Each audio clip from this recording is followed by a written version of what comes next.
జగన్ కు కష్టాలు తీవ్రమయ్యాయి. ఓవైపు పార్టీ సమస్యలు, మరొక వైపు ఇంటి కష్టాలు. వీటి నుండి బయటపడలేక నానా ఇబ్బందులు పడుతున్నారు. ఒక్కోసారి ఫ్యామిలీ సభ్యులపై అసహనం వ్యక్తం చేసినట్లుగా తెలుస్తోంది. గత ప్రభుత్వంలో చేసిన తప్పులపై లోతుగా తవ్వి తీస్తోంది కూటమి సర్కార్. ఆ గండం నుండి బయటపడేందుకు నేతలు ఎవరి దారి వారు చూసుకుంటున్నారు. మరికొందరైతే బెంబేలెత్తిపోతున్నారు. దీనిపై పార్టీ కూడా చేతులెత్తేయడంతో ఏం చేయాలో తెలియక నేతలు, కార్యకర్తలు వలసపోతున్నారు.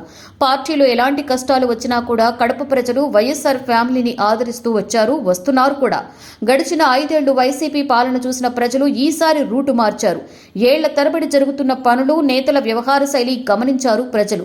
రీసెంట్ గా పులివెందులలో జరిగిన సాగునీటి సంఘాల ఎన్నికల్లో టీడీపీ మొత్తం కూడా కైవసం చేసుకుంది. సింపుల్ గా చెప్పాలంటే వైసీపీ చేతులెత్తేసిందన్నమాట. పట్టు సాధించుకునేందుకు వైసీపీ ఎంపీ అవినాష్ రెడ్డి రంగంలోకి దిగినా కూడా ఫలితం లేకపోయింది. చివరికి ఫ్యాన్ పార్టీ చేతులెత్తేసింది. కడప జిల్లాలో మొత్తం కూడా 203 నీటి సంఘాలు ఉండగా అందులో 202 సంఘాలు కూటమి ఏకగ్రీవంగా గెలుచుకుంది. ఒక్క మాటలో చెప్పాలంటే వైసీపీ కోట బద్దలవుతోంది. నియోజకవర్గంలో 32 సంఘాలను సైకిల్ పార్టీ ఏకగ్రీవంగా దక్కించుకుంది. ఇక అసలు విషయానికి వద్దాం. ఈ క్రమంలో కడప కార్పొరేషన్ పై కన్నేసింది టీడీపీ. దానికి వెనుక నుండి కూడా చకచకా పావులు కదుపుతున్నారు బీటెక్ రవి. వైసీపీకి చెందిన కార్పొరేటర్లతో మంత్రాలు సాగించారు. కడప జిల్లాలో వైసీపీ కార్పొరేటర్లు టీడీపీలో చేరడంపై జగన్ తీవ్ర అసహనానికి గురైనట్లుగా తెలుస్తోంది. టీడీపీలో చేరిన 11 మంది కార్పొరేటర్లతో పాటు మరో 11 మంది గోడ దూకేందుకు సిద్ధమైనట్లుగా వార్తలు వస్తున్నాయి.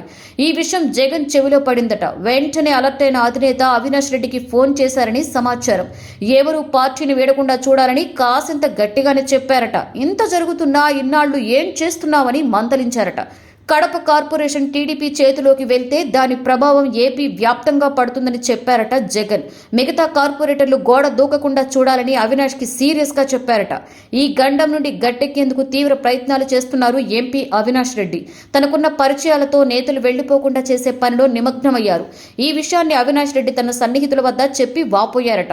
5 ఏళ్ల పాటు అధికార పార్టీతో కష్టాలు పడే బదులు వలస పోవడమే బెటర్ అని అంటున్నారు. కడప కార్పొరేషన్ వైసీపీ చేయి జారిపోతే ఇక కూటమికి తిరుగుండదని అంచనాలు మొదలయ్యాయి. మొత్తానికి ఈ గండం నుండి అవినాష్ రెడ్డి ఎలా గట్టెక్కుతాడో చూడాలి. ప్రభాత సూర్యుడు జాతీయ తెలుగు దినపత్రిక. ప్రతి అక్షరం నిజం వైపు. నిజం దాగదు, వార్త ఆగదు.